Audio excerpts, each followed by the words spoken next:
শহর থেকে অনেকটা দূরে পাহাড়ের কোলে ঘেঁষে দাঁড়িয়ে থাকে ছোট্ট একটি বাংলো, যাকে সবাই নীলকঠি বলে চেনে।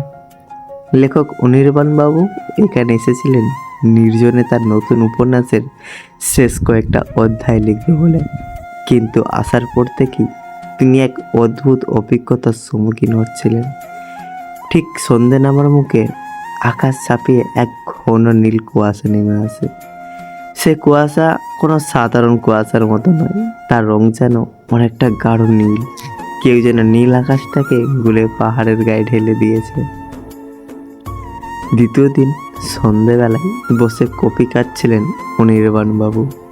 হঠাৎ কুয়াশার বুক চিরে এক করুণ বাঁশির সুর ভেসে এলো। সুরটা এতটা মায়াবী যে অনির্বাণ বাবু নিজের অজান্তেই উঠে দাঁড়ালেন। কুয়াশার ভেতর দিয়ে আবছা দেখা যাচ্ছিল একটি মানুষের অবয়ব। লম্বা চিপচিপে একটি মানুষ, কাঁধে একটি চাদর জড়ানো। অনির্বাণ বাবু চিৎকার করে ডাকলেন, কে ওখানে? উত্তর কোনো কিছুই এলো না, শুধু সুরটা আরো তীব্র হয়ে গেল। কুয়াশার মায়াবী বাবু এগিয়ে চলেন সেই ছায়ার দিকে, কিন্তু যতই এগোচ্ছেন ছায়াটা যেন ততই দূরে সরে যাচ্ছে।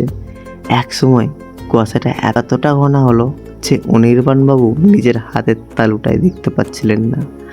পরের দিন সকালে বাংলোর কেয়ারটেকার রহমত চা নিয়ে এলেন অনির্বাণ বাবুর কাছে।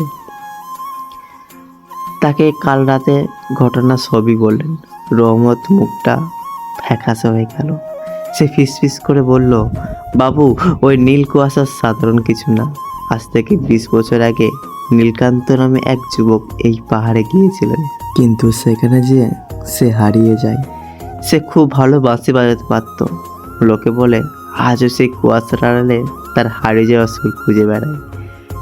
যারা ওই সুরের পিছনে ছোটে তারা আর কোনো দিনই ফেরে না।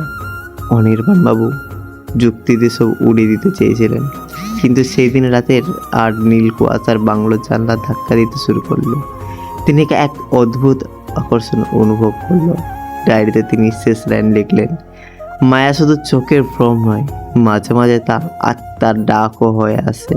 পরের দিন সকালে রহমত চাচা ঘরে এসে দেখলেন ঘরের দরজা খোলা, কফির কাপটা টেবিলটা অর্ধেক ভরা অবস্থায় পড়ে আছে।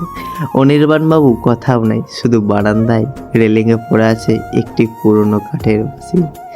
আর পুরো বাংলা জুড়ে তখন পাতলা ভাসে আসছে সেই নীল কুয়াশার মায়া। ধন্যবাদ।